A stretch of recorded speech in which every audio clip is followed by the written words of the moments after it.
उन चरणों के मैं शीश झुकाऊं, बाके बिहारी तेरी आरती गाऊं, बाके बिहारी तेरी आरती गाऊं, आरती गाऊं प्यारे तुझको रिझाऊं, बाके बिहारी तेरी आरती गाऊं, कुंज बिहारी तेरी आरती गाऊं।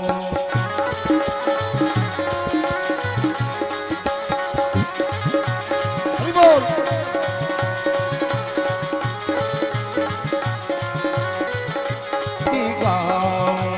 कर्पूर गौरम करुणावतारम संसार सारम भुजगेन्द्रहारम सदा वसंतम हृदयारविंदे भवं भवानी सेतं नमामि। त्वमेव माता च पिता त्वमेव, त्वमेव बन्धु च सखा त्वमेव, त्वमेव विद्या द्रविणं त्वमेव, त्वमेव सर्वं मम देवदेव। गुरुर्ब्रह्मा गुरुर्विष्णु गुरुर्देवो महेश्वरः, गुरुर्साक्षात् परं ब्रह्म तस्मै श्री गुरुवे नमः।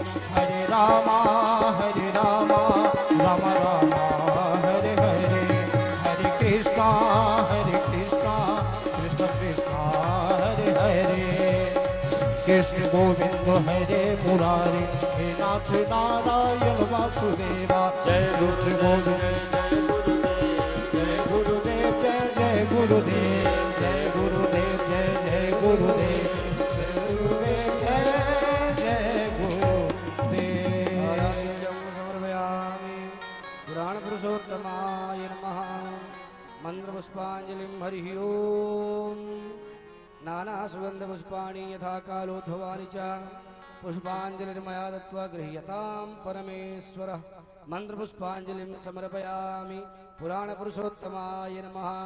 बोले श्रीमद्भागवत महापुराण की, राघवेंद्र सरकार की, श्री संत कुंजाश्रम की जय जय श्री राधे श्याम। सभी लोग यथा यथा स्थान पर विराजमान हो, शांति पूर्वक पावन कथा का स्मरण करें। जय श्री राम।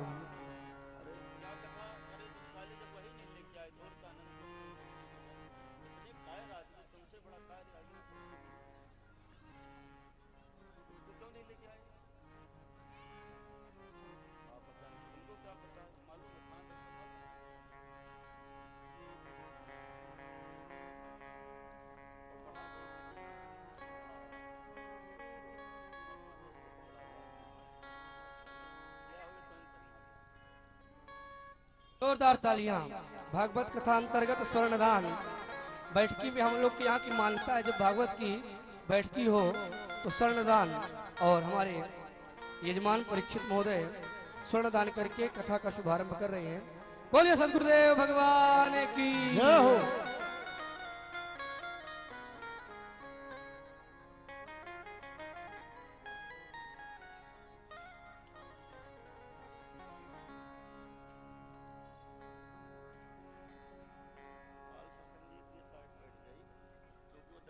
पड़ जाते हैं। यहाँ आप लोग बैठिएगा, यजमान यहाँ बैठेंगे। कुछ तुम लोगों से तुम चंदन भर लगाए हो, कोई मतलब नहीं। क्या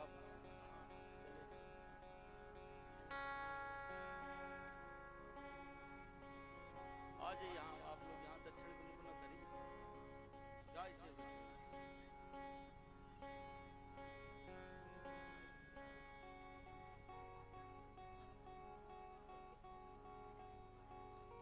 श्री राधे। नहीं कल चेंज हो गई।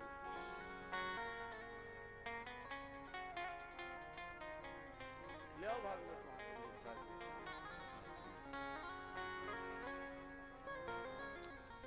श्री राधे,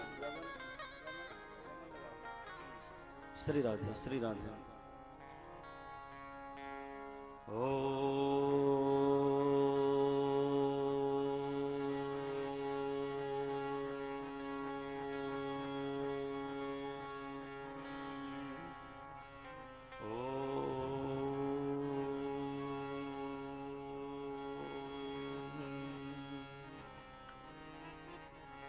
श्री गणेशाय नमः।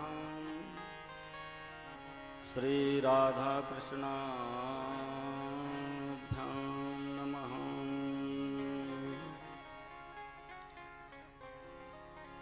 सच्चिदानंद रूपाय विश्वोत्पत्त्यादि हेतवे तापत्रय विनाशाय श्रीकृष्णाय वयं नमः। ध्येयं सदा परिभवाग्निमभीष्टदोहम् तीर्थास्पदं शिवविरञ्चनुतं शरण्यं भृत्यार्तिहं प्रणतपालभवाब्धिपोतं वन्दे महापुरुषते चरणारविन्दम्। अतुलितबलधामं धेमशैलावदेहं दनुजवनकृशानं ज्ञानिनामाकृकण्यं सकलगुणनिधानं वानराणामधीशं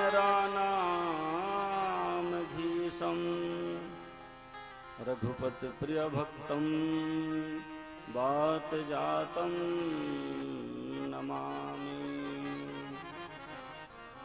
वागर्धाविपसम्पृक्तौ वागर्धा प्रतिपक्तते जगतः पितरौ वन्दे पार्वती परमेश्वरौ। गुरुर्ब्रह्मा गुरुर्विष्णु गुरुर्देवो महेश्वरः गुरुर्साक्षात् परब्रह्म तस्मै श्री गुरुवे नमः। नरमसखा रघुनाथ के रसिक रूप आकार श्रीमद्राम सखेन्द्र पद बंदहु बारंबार। राधे मेरी स्वामिनी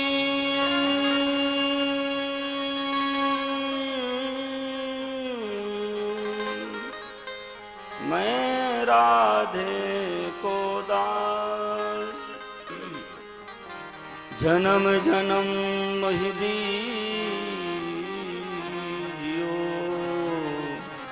श्री वृंदावन बार श्री वृंदावन बार श्री वृंदावन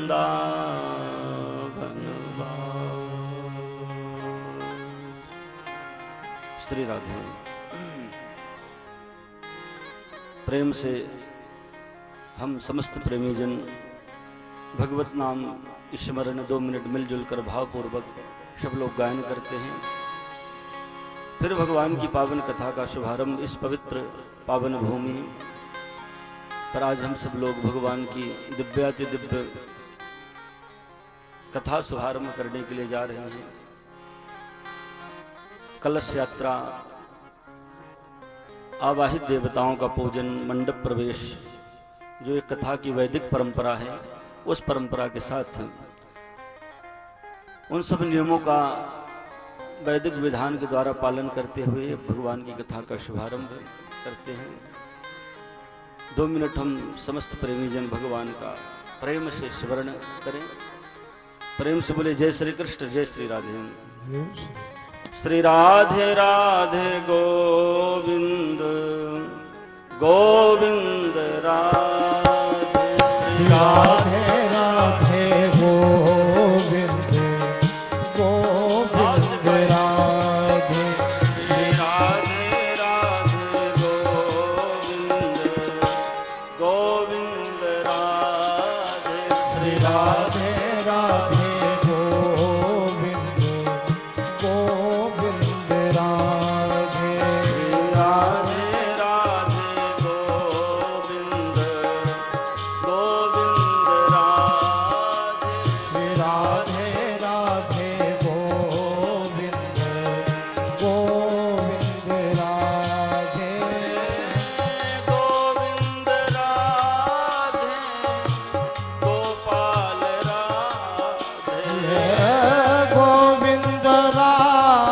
राधे गोपाल राधे गोविंद राधे गोपाल राधे गोविंद राधे गोपाल राधे श्री राधे राधे गोविंद गोविंद राधे श्री राधे राधे गोविंद गोविंद राधे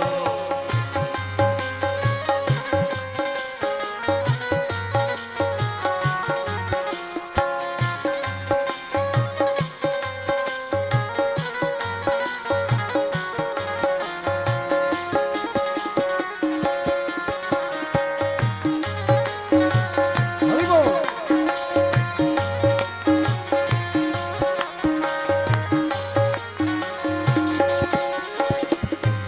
गोविंद राधे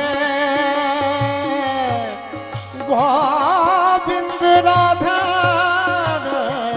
गोविंद राधे गोपाल राधे गोविंद राधे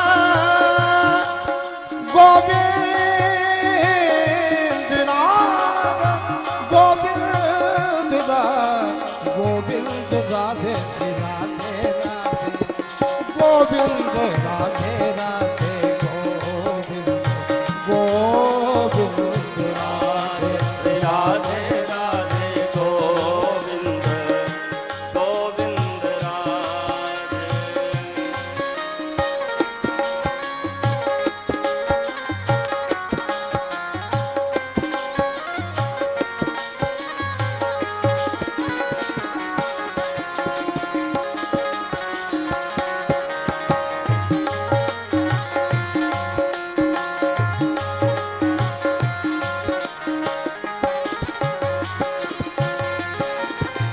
गोविंद राधे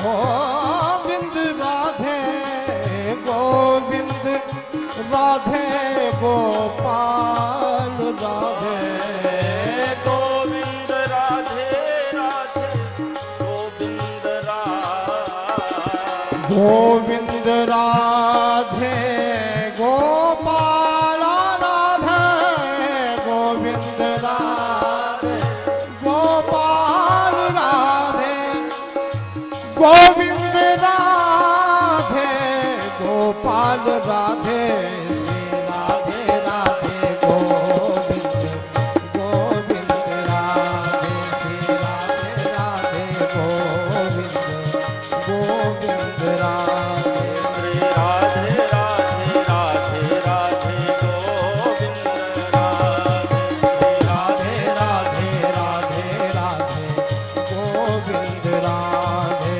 राधे राधे गोविंद गोविंद राधे श्री राधे राधे गोविंद गोविंद राधे राधे राधे जय हो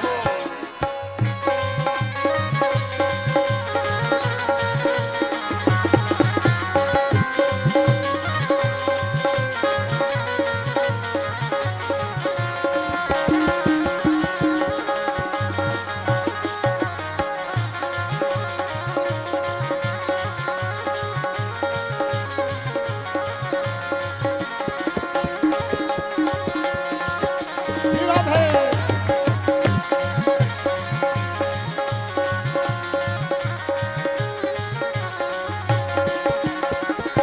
गोविंद राधे गोपाल राधे गोविंद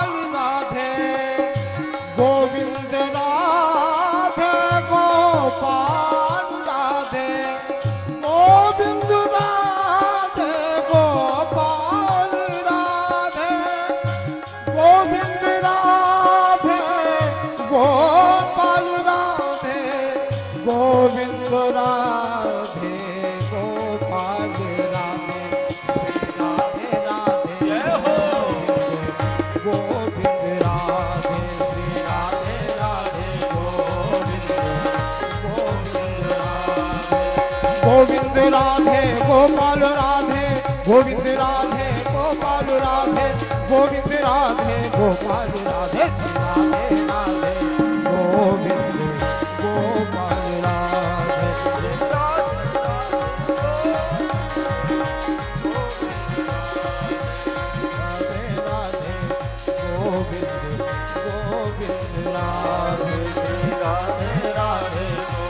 गोविंद गोविंद राधे राधे राधे गोविंद गोविंद राधे राधे राधे गोविंद गोविंद राधे राधे राधे गोविंद गोविंद राधे राधे राधे राधे राधे गोविंद राधे राधे राधे गोविंद गोविंद राधे राधे राधे गोविंद गोविंद राधे राधे राधे गोविंद गोविंद राधे राधे राधे गोविंद गोविंद राधे गोविंद राधे गोपाल राधे राधे राधे गोविंद गोपाल राधे राधे राधे गोविंद गोपाल राधे राधे गोविंद गोविंद राधे राधे राधे गोविंद गोविंद राधे गोविंद जय जय श्री राधे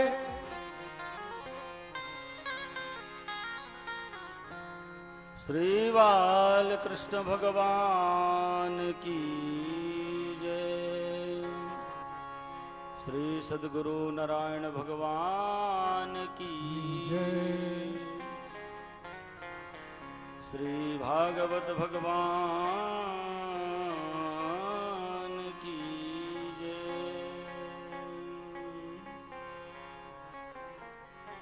श्री राधे श्री राधे। परिपूर्णतां परत्पर ब्रह्म परमात्मा गंधर्पः कंदर्पः संदर्ज सकल कला कलापम राजीव नेत्रम अधमत दारक विपत्ति निवारक आश्रित जन रक्षक अकारण करुणा वरुणालय कृपा निधान दया निधान करुणा निधान आनंद कंद श्याम सुंदर मुरली मनोहर श्री राधा गोविंद भगवान की वांगमयी प्रतिमूर्ति श्रीमद्भागवत महापुराण भगवत कथा राम कथा के रसिक अनंत बलवंत अंजनी नंदन संकट मोचन श्री हनुमान जी महाराज विरागी वीतरागी त्यागी तपोनिष्ठ अनंत श्री विभूषित पूज्यपाद आचार्य चरण श्री सद्गुरुदेव भगवान के चरणारविंदों को कोटि सह प्रणाम अर्पण करते हुए कथा मंडप पर उपस्थित समस्त भागवत वृंद श्रद्धामयी भक्तिमयी देवियों एवं सज्जन वृंद श्री हनुमान जी महाराज की भावमयी उपस्थिति में श्रीमद्भागवत कथा महामहोत्सव का पावन आयोजन आज ये प्रथम दिवस की प्रथम द्वितीय सत्र की कथा हम सब लोग शुभारंभ करने के लिए जा रहे हैं। अतः हम सभी भावुक जन अपने अंतःकरण चतुष्टय को भगवत विग्रह चतुष्टय में तल्लीन कर श्री मद्भागवत कथा मंदाकिनी में अवगाहन कर अपने जीवन को पावन करें पुनीत करें। निश्चित ही भगवान की बड़ी कृपा है। आज हम सब लोग भगवान की पावन कथा शुभारंभ करने के लिए यहाँ सब लोग उपस्थित हैं। आज कलश यात्रा मंडप प्रवेश पंचांग पूजन इत्यादि के साथ में ये सुंदर भगवान की कथा शुभारंभ होने के लिए जा रही है। हम सब लोग बड़े प्रेम से बड़ी श्रद्धा से इस पावन कथा को श्रवण करके जीवन को पावन करें पुनीत करें। ये कथा विगत पिछले वर्ष ही आरंभ होना था, क्योंकि इस कथा का निश्चय हो चुका था, पर किसी कारणवश संयोग ऐसा हुआ कि कोरोना महामारी के लॉकडाउन में कथा फंस गई और वे कथा का आयोजन किसी कारणवश स्थगित कर दिया गया। और अब इस कथा का हम सब लोग अजय तब से ही इच्छा बनी रही आई। हमारे श्री आशीष सिंह राठौर जी की मुंशी साहब हैं, तभी से इच्छा की कथा जब भी हो तो हो जाए। अभी कुछ दिन पहले हमारे पास आना हुआ, पुनः चर्चा हुई, हमने निवेदन किया कि अच्छा है अगर आपके हृदय में प्रेम है भगवान की कथा के प्रति, तो अभी तो माघ महीने का सुंदर पावन संक्रांति काल चल रहा है। तमाम सब लोग माघ में गंगा जी में जाकर के त्रिवेणी में स्नान करके राम कथा भागवत कथा श्रवण यज्ञ अनुष्ठान पूजा कर रहे हैं। अगर आपकी इच्छा है तो इसी माघ महीने में करा लिया जाए, अच्छा रहेगा। लोग गंगा स्नान करने जाते हैं, आप यहीं गंगा प्रवाहित करा दीजिए। अब इससे बड़ी गंगा क्या हो सकती है। मुझे तो नहीं लगता कि वो गंगा में स्नान करने से पाप धुलेंगे, सत्य है, पर ये गंगा भागवत कथा रूपी गंगा एक ऐसी गंगा, स्वयं श्री सूत जी महाराज महात्म्य में कहा है, न गंगा न गया काशी पुष्करम न प्रयागकम सुख शास्त्र कथायास्यम फलेन नरहन्ति खोडसिम न गंगा न गया काशी। क्योंकि संसार के सारे तीर्थ श्रीमद् भागवत में ही निवास करते हैं। हाँ, भागवत सुन लिया जाए, ये मोक्ष का मार्ग प्रशस्त करती है। बस आपके मन में संकल्प जागृत तो था ही पहले से ही, पुण्य आपके थे ही, चूंकि कथा पुण्य से ही प्राप्त होती है। आप चाहें कि हम कथा सुन ले, नहीं सुन सकते, कितना भी प्रयास कर लीजिए, सोचो कि धन होगा तब कथा सुनेंगे, या धन से कथा सुनी जाती है, संभव ही नहीं। बड़े बड़े धनवान इस कथा की तैयारी बनाते ही रह गए, पर अगर उनके भाग्य में नहीं थी तो नहीं मिली कथा। एक निर्धन व्यक्ति भगवान की कथा का आयोजन करा लेता है, सुन लेता है अनुष्ठान रूप में। इसके भी सुनने के अलग अलग प्रकार हैं। जैसे एक हम सब लोग सुन रहे हैं, एक श्रोता है, अनुष्ठान करा के श्रवण किया जा रहा है, कर रही हैं आप। भागवत तो किसी रूप में सेवन करें, अगर आप बैठ करके यहाँ सुन रहे हैं तो आपके पुण्य हैं। भाग्योदयेन बहुजन्म समर्जितेनम सत्संगमं च लभते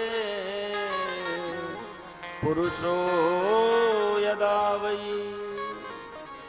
भाग्योदयेन, एक जन्म के नहीं, बहुजन्म, अनंत जन्मों के जब पुण्यों का उदय होता है तब भगवान की कथा प्राप्त हो। जन्मांतरे भवेत पुण्यम तदा भागवतम लभेत। तो निश्चित हम सबके अनंत जन्मों का पुण्यों का उदय हुआ, जिसके फल स्वरूप आज हम सब लोग इस पावन माघ महीने के दिव्य अवसरों पर भगवान की पावन कथा शुभारंभ करने के लिए जा रहे हैं। इस सप्त दिवस पर्यंत भगवान की पावन कथा हम सब लोग श्रवण करेंगे। आज ये तो प्रथम दिवस है, अभी तो हम लोग महात्म्य की चर्चा करेंगे थोड़ा, फिर कथा का विश्राम हो जाएगा। आज कल से जो भी समय आप सबके द्वारा निश्चित किया जाएगा, 2 बजे से 3 बजे से 4 बजे से, जितने समय से श्रोतागण उपस्थित हो सके, कथा का लाभ प्राप्त कर सके, जो सबके लिए उत्तम समय हो, वो समय से हम सब लोग कथा प्रातः सत्र में देव पूजा, आवाहन और भागवत जी का मूल पाठ ये तो आरंभ होगा ही। दूसरे सत्र पर जो भी समय दिया जाएगा, क्योंकि 3 बजे से है, शायद 3 बजे से है, और 3 बजे से 6, 7, 8 बजे तक, जब तक आप लोग चाहेंगे। कथा तो ऐसा है कि जब तक आप श्रवण करें, अच्छा कथा में शांति बनी रहे, इसका सबसे ज्यादा प्रयास करना चाहिए। अगर कथा आप चाहते हैं कि अच्छी सुनने को मिल जाए, कथा के रसिक हैं अगर आप, तो कथा में जितनी शांति बना के रखें, उतनी सुंदर कथा आपको प्राप्त हो जाएगी। इसलिए और मेरा प्रयास रहेगा कि हम सब लोग, क्योंकि पूर्व में भी इस मोहल्ले में मुझे भगवान की कथा बोलने का सौभाग्य मिल चुका है। आप सबके ही विशेष सहयोग से भगवान की कथाएं यहाँ हुई हैं। राम कथा का आयोजन हुआ था। हमारे श्री राजकिशोर गर्ग उर्फ तूफान, हमारे श्री संत कुंज आश्रम के बड़े ही स्नेही और संत के ही प्रेमी हैं। वो कोई भी संत है उनका बड़ा विशेष आदर करते हैं। उन्होंने एक बार सर्वप्रथम तमाम सब यहाँ के बुद्धिजीवी, धार्मिक और सब लोगों से मिल करके श्री राम कथा का आयोजन कराया था। फिर दूसरे साल भी हुआ था राम कथा का आयोजन। तो हम लोगों ने, मुझे अवसर मिला था, पुनः ये मिल रहा है। तो मेरा यह प्रयास रहेगा कि हम लोग सुंदर भगवान की पावन कथा को ही श्रवण करें, कथा का विषयांतर ना करके। जो मूल कथा भागवत जी की कथा में वर्णित है, श्री सूत सौनक संवाद, श्री सुखदेव परीक्षित संवाद, जो भगवान की कथा है, उन्हीं कथाओं के प्रसंगों को लेकर हम सब लोग इस पावन कथा को श्रवण करेंगे। तो निश्चित भगवान की बड़ी कृपा है। तो हम सब लोग थोड़ी चर्चा करते हैं भागवत महात्म की, और फिर भागवत आरंभ के पूर्व महात्म की चर्चा किया है श्री सुखदेव भगवान। महात्म का अर्थ है महिमा, किसी की महिमा को अच्छी तरह से समझना जानना। जब तक महिमा को नहीं जानेंगे तो प्रेम नहीं होगा। पुराण की महिमा को जानना, वेद की महिमा को जानना, या किसी व्यक्ति या संत की महिमा को जब तक आप नहीं जानेंगे तब तक उससे प्रेम नहीं होगा। इसलिए महात्म का यहाँ बड़ा सुंदर 6 अध्यायों में श्री सूत जी महाराज महात्म की कथा बताई है, व्यास जी ने लिखा है। उस कथा को हम सब लोग श्रवण करते हैं। महात्म शुभारंभ करते हैं तो मंगलाचरण किया, क्योंकि कोई कथा आरंभ होती है तो मंगलाचरण, और मंगलाचरण ग्रंथ के आदि में, ग्रंथ के मध्य में, ग्रंथ के अंत में 3 मंगलाचरण होते हैं। ये तो महात्म का है, महात्मा का श्रवण करते हैं। और कल भागवत जी का श्रवण करेंगे। मंगलानाम च कर्तारो वंदे वाणी विनायको। मैं मंगलाचरण करता हूं। गोस्वामी तुलसीदास जी रामायण जी में बड़ी सुंदर बात लिखते हैं। मंगलाचरण क्या है? वो लिखते हैं कि मैं मंगलाचरण करता हूं। किसी ने पूछा किसका मंगलाचरण करते हैं, तो बताया जिनके आचरण मंगल हो। अभिवादन उन्हीं का होता है जिनके आचरण शुद्ध हो, बहुत पवित्र हो, उन्हीं का अभिवादन होता है, मंगलाचरण होता है। तो यहाँ जिनका मंगलाचरण किया है वो हैं श्री राधा कृष्ण भगवान, श्री गोविंद भगवान की वंदना गाई है। वो ईश्वर हैं, परमात्मा हैं, उनका स्मरण करके मंगलाचरण लिखते हैं। सच्चिदानंद रूपाय विश्वोत्पत्त्यादि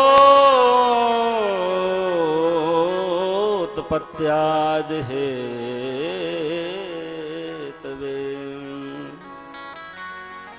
तापत्रय विनाशाय श्री कृष्णाय वयं नमः।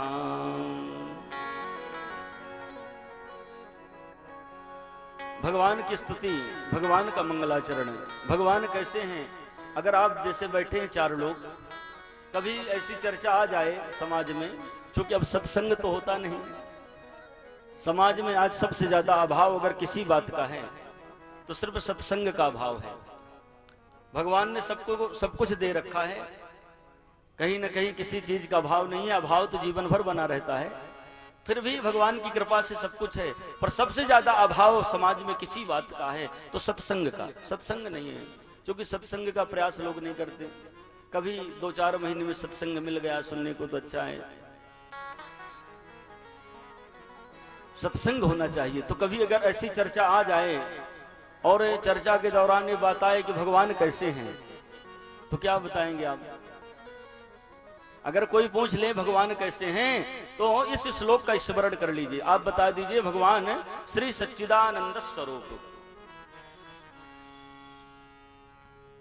अब वो व्यक्ति समझता रहे सच्चिदानंद का अर्थ चला जाए, कहीं विद्वान के पास, संत के पास पूछेगा, बता देंगे। भगवान का वास्तविक जो स्वरूप है वो सच्चिदानंद स्वरूप है भगवान। इसमें 3 शब्द हैं, सतचित आनंद। भगवान सत्य स्वरूप है, सीधा सा। सत्य माने सत्य स्वरूप, चित माने प्रकाश। जैसे हमें कोई पुस्तक पढ़नी हो, पुस्तक पढ़ना है तो बल्ब की आवश्यकता पड़ेगी, दीपक की आवश्यकता पड़ेगी, ट्यूबलाइट की आवश्यकता। पर जिस परमात्मा को किसी से प्रकाश लेने की आवश्यकता नहीं है, जो स्वयं प्रकाशमान है, राम प्रकाश प्रकाशक जो स्वयं प्रकाशमान है, उसे क्या जरूरत है? तो भगवान कैसे हैं? प्रकाश स्वरूप। चित माने प्रकाश। और भगवान कैसे हैं? आनंद। आनंद स्वरूप है भगवान। जीवन में अगर आनंद के लिए भटक रहे हो सज्जनों, तो मैं बता देता हूं आनंद कहाँ है। आनंद तो सिर्फ एक ही स्थान पर है, और वो स्थान भगवान का है और कहीं नहीं है। आप सोचो कि बहुत भारी महल बना लें तो शायद आनंद की अनुभूति हो जाएगी, या आप सोचे बहुत महंगी गाड़ी खरीद लूं तो आनंद मिलेगा। या बहुत सारी संपत्ति आप जोड़ करके बैंक में फिक्स डिपॉजिट कर दें तो सोचिए आनंद मिलेगा, तो वहां भी नहीं मिलेगा।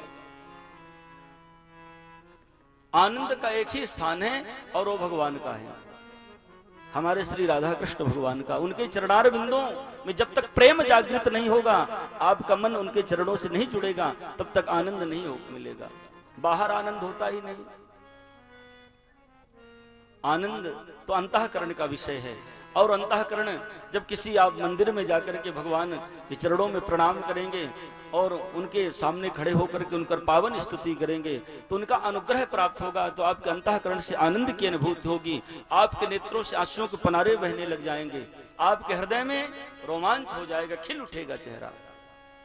सिर्फ वो मिलेगा भगवान के चरणों में। इसलिए जब कभी भौतिकता से मन उपराम हो जाए तो चले जाना किसी मंदिर में और जाकर के भगवान के श्री चरणों का दर्शन करना और भगवान का संपूर्ण अनुग्रह मिल जाएगा। सच्चिदानंद रूपाय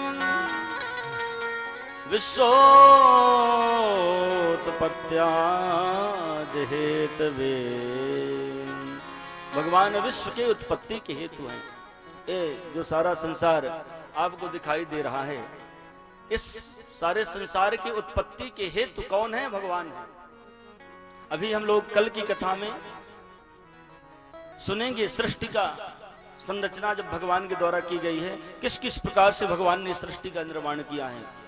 तो विश्व उत्पत्ति हेतवे, और कैसे भगवान? तापत्रय विनाशाय श्री कृष्णाय वयं नमः। तीन प्रकार के ताप होते हैं सज्जनों, इन तीन प्रकार के तापों को विनष्ट भगवान के द्वारा किया जाता है। दैहिक, दैविक, भौतिक। इस त्रिताप से छुटकारा मिल जाएगा। संसार में ऐसा कोई आदमी नहीं जो आकर के यहाँ बोल दे इस संसार में मैं बहुत सुखी हूँ। बहुत कठिन है, कोई ऐसा कह ही नहीं सकता।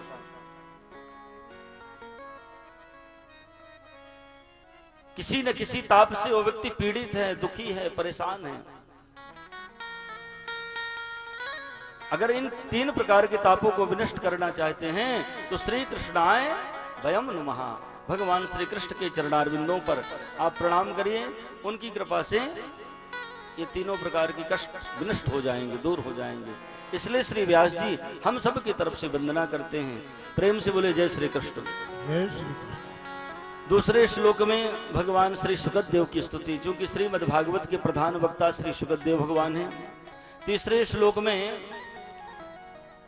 श्रीमद् भागवत कथा का वाचन कहाँ से आरंभ हुआ, इस बात की वर्णन किया है। मैं बता दूं सज्जनों, जितनी कथाएं हैं लगभग उन सभी कथाओं का वाचन नैमिषारण्य से आरंभ हुआ है। नैमिषारण्य बड़ा ही पावन पुनीत धाम है। कभी जब तीर्थों की यात्रा आप करें तो नैमिषारण्य जाइएगा, बड़ा ही पावन, बड़ा ही मनोरम। लगभग जितनी कथाओं का वाचन आरंभ हुआ है वो सारी कथाओं का सिर्फ नैमिषारण्य से। उसको चक्र तीर्थ भी बोलते हैं। ब्रह्मा जी के द्वारा चक्र उतारा गया था, वहां कलयुग का वास नहीं है, ऐसी संतों की मान्यता है। आज भी 88,000 ऋषिगण विराजते हैं नैमिषारण्य में। मुझे तो सब तीर्थ अच्छे लगते हैं, नैमिषारण्य बड़ा ही अद्भुत, क्योंकि वहां का जंगल, वहां का वातावरण बड़ा अद्भुत धाम। गोस्वामी तुलसीदास जी भी रामायण जी में नैमिषारण्य का बड़ा सुंदर उल्लेख करते हैं। नैमिषवर्ती रथ विख्याता,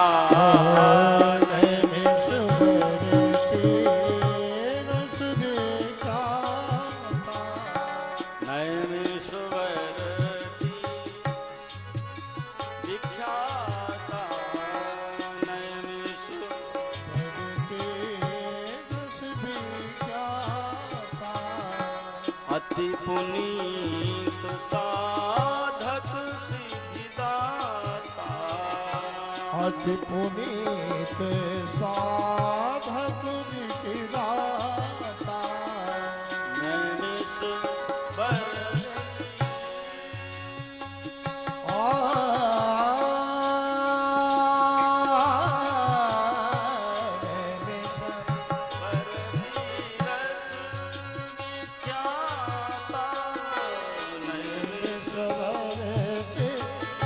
अति विख्याता अति पुनीत साधक सिद्धिदाता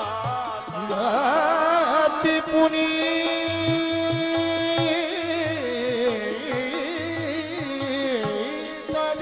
पुनीत भी अति गाथा मैंने सुभरती सत विख्याता मैंने सुभरती अति विख्याता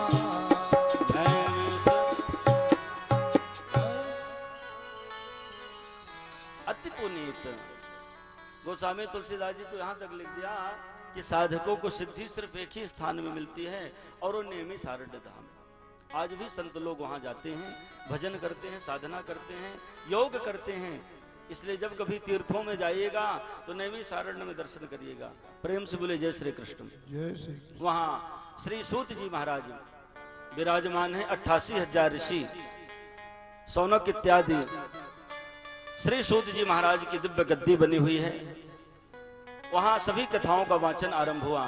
आज 88,000 ऋषियों ने बड़ा सुंदर प्रश्न किया श्री सूत जी महाराज से। प्रश्न करने वाला बड़ा उत्तम होना चाहिए। जितना सुंदर प्रश्न होगा उतना ही सुंदर समाधान मिलेगा। ये प्रश्न करने वाले के ऊपर निर्भर है, उसे कितना अच्छा समाधान चाहिए। सुंदर प्रश्न।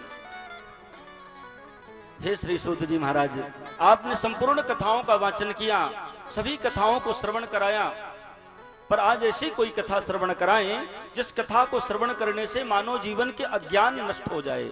अज्ञान ध्वांत विध्वंस कोटि, वो अज्ञान नष्ट हो जाए।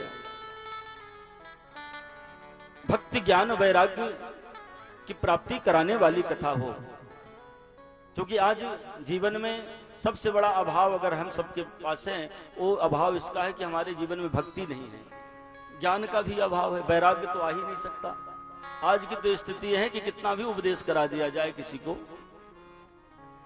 वैराग्य नहीं आता। होई न विषय विराग भवन बसत भा चौथपन, हृदय बहुत दुख लाग, जन्म गयो हरि भजन बिनु। वैराग्य नहीं आता, कितना भी उपदेश, भक्ति आएगी नहीं। और भक्ति का दर्शन करना है, अगर चाहते हैं कि भक्ति मिल जाए तो भक्ति का एक ही स्थान है श्रीधाम वृंदावन, और कहीं नहीं है।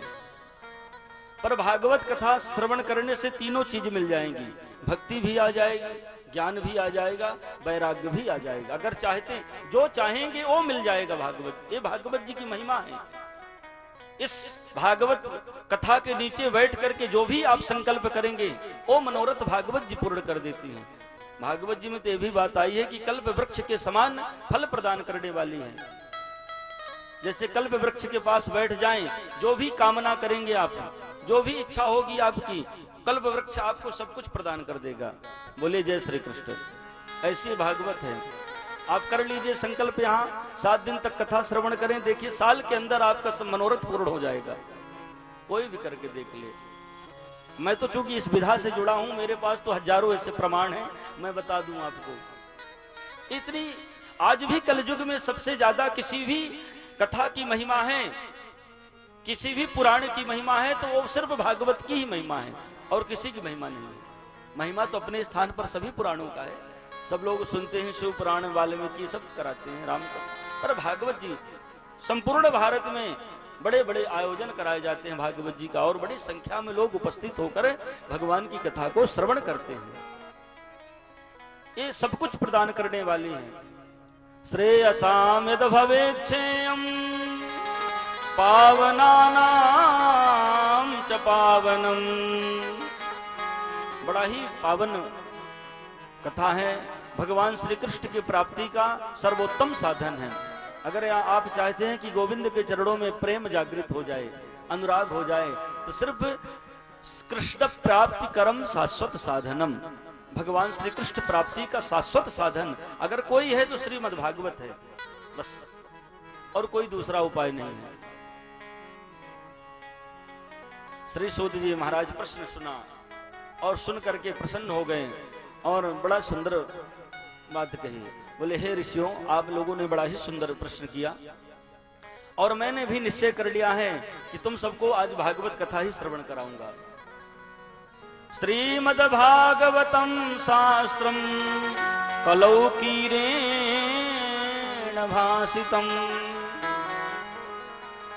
श्रीमद्भागवतम शास्त्रम, जिस कथा को कलौकीरेण, कीरेण यानी श्री सुखदेव भगवान परीक्षित जी के लिए भाषित किया था, वही कथा मैं तुमको सुनाऊंगा। पर सुनो, ये कथा बड़े पुण्य से प्राप्त होती, देवताओं को भी नहीं सुलभ होती। देवता भी इस कथा को सुनने के लिए प्रयास करते हैं, उनको भी नहीं मिलती कथा। ऋषियों ने पूछा वो देवता लोगों को कैसे नहीं मिलती, वो तो देवता है, मिल जाएगी। बोली नहीं मिलेगी। तो एक दृष्टांत बताया कि एक बार जब परीक्षित जी को श्राप लग गया तो श्री सुखदेव भगवान इसी भागवत कथा का वाचन करने के लिए उपस्थित हुए सुख ताल में गंगा किनारे। देवताओं ने देखा कि श्री सुखदेव जी के द्वारा भागवत बांची जा रही है, तो देवता लोग अमृत का कलश लेकर, अमृत का, देवताओं के पास एक बहुत ही बहुमूल्य पदार्थ है, वस्तु है, जिसका नाम है अमृत। और अमृत का बड़ा प्रभाव है। अमृत की विशेषता है कि अमृतत्व प्रदान करता है, जिसको ना मरना हो अमृत पान कर ले तो उसकी मृत्यु नहीं होती। तो श्री सुखदेव जी की सभा में देवता लोग उपस्थित हो गए, स्वर्ण कलश पर अमृत लेकर के, और प्रणाम किया सुखदेव जी को और बोले कि हे महाराज, हम लोग अमृत लेकर आए हैं, इस अमृत को आप स्वीकार करें, परीक्षित जी को पान करा दीजिए। श्री सुखदेव जी का बड़ा आश्चर्य हुआ। सुखदेव जी सोचे देवता परमार्थी कब से हो गए? ये देवता स्वार्थी होते हैं, परमार्थी नहीं। आप लोगों को लगता हो कि नहीं देवता परमार्थी हैं, तो ऐसा कहीं नहीं आया, देवता तो स्वार्थी होते हैं। श्री सुखदेव जी विचार करते हैं कि देवता परमार्थी कब से हो गए, इनके जीवन में परमार्थ कैसे आ गए और इतना बहुमूल्य अमृत लेकर आ गए। महाभारत में एक छोटी सी कथा आती है, गरुण जी को अपने मां को दासत्व से मुक्त करने के लिए जरा सी अमृत की आवश्यकता पड़ी थी, थोड़ी सी अमृत की आवश्यकता पड़ी। तो गरुड़ जी देवताओं के पास गए और अमृत की याचना किए, तो देवताओं ने नहीं दिया था, भगा दिया। जब गरुड़ जी अमृत ले आए, अपने मां को दासत्व से मुक्त भी किया, युद्ध भी हुआ, पराजित किया इंद्र को गरुड़ ने, पर इन देवताओं ने नहीं दिया था। पर आज ये देवता, ये विचारणीय विषय हो गया सुखदेव जी के मन में, अरे ये आ कैसे गए? तो बोले इसके बदले में क्या लोगे आप लोग? तो देवताओं ने कहा बस ये अमृत आप स्वीकार कर लें और इस अमृत के बदले में श्रीमद्भागवत कथा रूपी अमृत मुझे पान करा दें। अब विचार करिए, दो प्रकार के अमृतों की बात आ गई, एक भागवत कथा रूपी अमृत जिसे हम लोग श्रवण कर रहे हैं कानों से अभी, और एक देवताओं के द्वारा लाया गया अमृत। श्री सुखदेव जी विचार करते हैं, भाई जो जानकार है वही तो विचार करेगा, जो विवेकशील है, विद्वान है, हीरे की परख तो जो हरि ही करेगा, हम आप थोड़ी कर सकते हैं। श्री सुखदेव जी विचार किया और विचार करके ये निश्चित किया कि देवताओं के द्वारा लाए गए अमृत की विशेषता यह है कि इसका पान करने के बाद भी पतन होता है। उस अमृत को पान कर लेंगे भी तो भी पतन हो जाएगा, परंतु श्रीमद्भागवत कथा रूपी अमृत ऐसा है सज्जनों, इसको अगर एक बार पान कर लिया जाए, अच्छी तरह से श्रवण कर लिया जाए, श्रवण नहीं पान कर लिया जाए, कथा पान की जाती है, श्रवण नहीं की जाती। हम लोग कथा श्रवण करते हैं, कथा पान करें। श्रीमद्भागवत पीयूष पानाय पानाय रसलम पटः, इस रस को पान करें। भागवत जी में एक भी स्थान पर श्रृणोति भागवत नहीं आया, पिबति भागवतम। प्रश्न हुआ कि आखिर भागवत तो सुनी जाती, बोले नहीं नहीं, सुनना उसको बोलते हैं जिसको एक कान से सुन करके दूसरे कान से निकाल दिया जाए, वो सुनना है।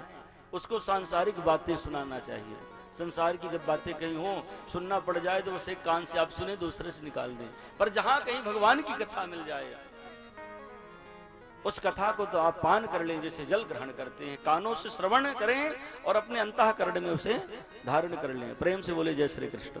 जय श्री कृष्ण। क्वसुधा को कथा लोके क्वा कांचा क्वा मणिर्महा श्रीमद्भागवती वार्ता सुराणामपि दुर्लभम। श्री सुखदेव जी नहीं दिया उपहास कर अभक्ता तांस विज्ञायम न ददौ स कथामृतम, इस कथा को नहीं दिया और एक घोषणा हो गई कि श्रीमद्भागवती वार्ता सुराणामपि दुर्लभम। हे ऋषियों, ये जो कथा आज मैं तुम्हें सुनाने के लिए जा रहा हूं ये कोई साधारण कथा नहीं है, ये देवताओं को दुर्लभ कथा है। जब परीक्षित जी को मोक्ष मिल गया तो वहां चर्चा का विषय हुआ। स्वाभाविक है चर्चा हो जाती है अगर कोई ऐसा आश्चर्य घटना घट जाए ब्रह्मलोक में। आखिर भागवत जी में ऐसे कौन सी विशेषता है? ब्रह्मा जी ने कहा सुनो तराजू मंगाओ। एक तराजू के पलड़े पर सारे वेद पुराणों को रख दिया गया और दूसरे में भागवत जी को रखा गया। जैसे भागवत जी को रखा गया तो भागवत जी अपने प्रभाव के कारण सभी वेद पुराणों पर भारी रही और ब्रह्मा जी ने सिद्ध कर दिया कि कलयुग में सभी पुराणों की महिमा है पर भागवत जी की अनंत महिमा है। क्योंकि ये तेने यम वांगमयी मूर्ति प्रत्यक्षम वर्तते हरि, ये भगवान का वांगमयी स्वरूप है। जब भगवान स्वधाम जाने को हुए, कथा अंतिम में हम सुनेंगे, इस दिन कथा का विश्राम होगा। तो उस दिन श्री शुकदेव भगवान स्वयं ये बात कहते हैं कि जब भगवान इस लोक को मृत्यु लोक के स्वधाम जाने लगे तो उद्धव जी के समक्ष ही अपने आप को भागवत जी में ही स्थापित कर दिया था। भागवत जी का दर्शन हो जाए तो समझना कि भगवान का दर्शन हो गया। भागवत जी का दर्शन ही भगवान का दर्शन है। इसलिए अपने घर में भागवत जी की स्थापना, भागवत जी की पूजा, भागवत जी की नित्य स्थापना करने से हमारे घर में किसी भी प्रकार की कोई भी नकारात्मक ऊर्जा प्रवेश नहीं करेगी। जैसे रामायण जी की पुस्तक आप रखते हैं, पूजन करते हैं, ऐसे भागवत जी का पूजन नित्य होना चाहिए। तेने अम्बांगमयी मूर्ति प्रत्यक्षम वर्तते हरि। सप्ताह विधि से किसने सुना? ऋषियों ने पूछा कि सप्ताह विधि से परंपरा कब से चली? तो सूत जी ने कहा सर्वप्रथम देवर्षि नारद जी ने इस कथा को सुना था। बोले उन्हें क्या आवश्यकता पड़ी? तो श्री सूत जी ने बताया इस प्रसंग में एक बहुत बड़ी कथा छुपी है। एक बार देवर्षि नारद जी इस पृथ्वी को उत्तम लोक समझकर विचरण करने लगे। अच्छा, ये जहाँ के हम लोग वासी हैं ये बड़ा ही सर्वोत्तम लोक है, इससे उत्तम कोई दूसरा लोक आपको लगता होगा कि नहीं स्वर्ग बहुत अच्छा है। अब स्वर्ग में आपको बैठा दिया जाए तो आपको लगेगा कि नहीं नहीं मृत्यु लोक चले जाएं, मानव बन जाएं तो बड़ा अच्छा होगा। ये सर्वोत्तम लोक है जहाँ के हम लोग वासी। अब चूंकि हम लोगों के जीवन का एक भ्रम आ गया है कि हम लोग अपने लक्ष्य से भटक गए हैं और लक्ष्य से भटक करके संसार के प्रपंच में पड़े हैं, इसलिए दुखी हैं। और ये प्रपंच आप त्याग दें, ये प्रपंच छूट जाए आपके जीवन में, फिर देखिए इससे अच्छा कोई न तो स्वर्ग है और न ही पाताल लोक है, कुछ नहीं है। ये सर्वोत्तम लोक है, यहाँ सब लोग आने को प्रयास। एक बार देवर्षि नारद जी आए, इसी कलयुग में आए और भ्रमण करते हुए तमाम तीर्थों में भ्रमण किया पर कहीं शांति नहीं मिली। तीर्थों में हम क्यों जाते हैं? शांति मिले, और जब तीर्थ में शांति न मिले तो फिर कहां जाएं? नारद जी को भ्रमण किया परंतु कहीं भी उनको सत्य का दर्शन। सत्यम नास्ति तपः शौचम दया दानम न विद्यते उदरम भरिणो जीवो वराका कूटभाषिणम न योगी नैव सिद्धो वा न ज्ञानी सत्क्रियो नरः कलिदावा नलेनाद्यम साधनम भस्मतां गतः। नारद जी को कहीं सत्य का दर्शन नहीं हुआ। आज से 5000 वर्ष पूर्व की बात है, नारद जी जब आए थे तब सत्य का भाव था। अब विचार करिए तो आज कितना झूठ बोलने वाले हो गए होंगे। तब सत्य का भाव था, जब ये भौतिकता नहीं था, मोबाइल की दुनिया नहीं थी, तो सत्यम नास्ति, सत्य का भाव था। आज के समय में तो व्यक्ति झूठ न बोले तो व्यक्ति का भोजन नहीं पचता, उस बोलेगा ही झूठ। तपः शौचम, तपस्या का भाव, दया दानम न विद्यते, दया का अभाव, दानम न विद्यते, दान का भी अभाव। तो फिर क्या बचा इस कलयुग में? तो बताएं कि उदरम भरिणो जीवा। सिर्फ हम सब लोगों की स्थिति है सज्जनों, हम आप सब एक ही उद्देश्य से भटक रहे हैं, उदर पोषण करने के लिए। सुबह है प्रातः 6 बजे से रात्रि के 12 बजे तक, जब तक नींद नहीं आती तो एक ही चिंतन व्यक्ति का, उदर पोषण कैसे हो, उदर पोषण का धन कहां से आए, कैसे आए, किस रूप में आए, उसका कोई विचार नहीं कि शुद्ध है, नैतिक है, अनैतिक है, किस रूप में आ रहा, बस धन आए। भटक रहे हैं और सबकी यही स्थिति हो गई है। तीर्थों में जाएं, बड़े बड़े संतों के आश्रम बन गए, संत लोग भी भजन करना बंद कर दिया। न योगी नैव सिद्धो, बड़ी बड़ी बिल्डिंग जुड़ाने में व्यस्त हैं। आप जाइए तीर्थों में, पूछे भैया किसकी बिल्डिंग है, तो बोलेंगे त्यागी जी की बिल्डिंग है। और जब त्यागी ही हो गए तो फिर किस बात की बिल्डिंग, क्या जरूरत है, कोई आवश्यकता नहीं, भजन करो। ऐसा भटकाव जीवन में बना रहता है। और नारद जी ने कहा मैं पहुंच गया श्री धाम वृंदावन।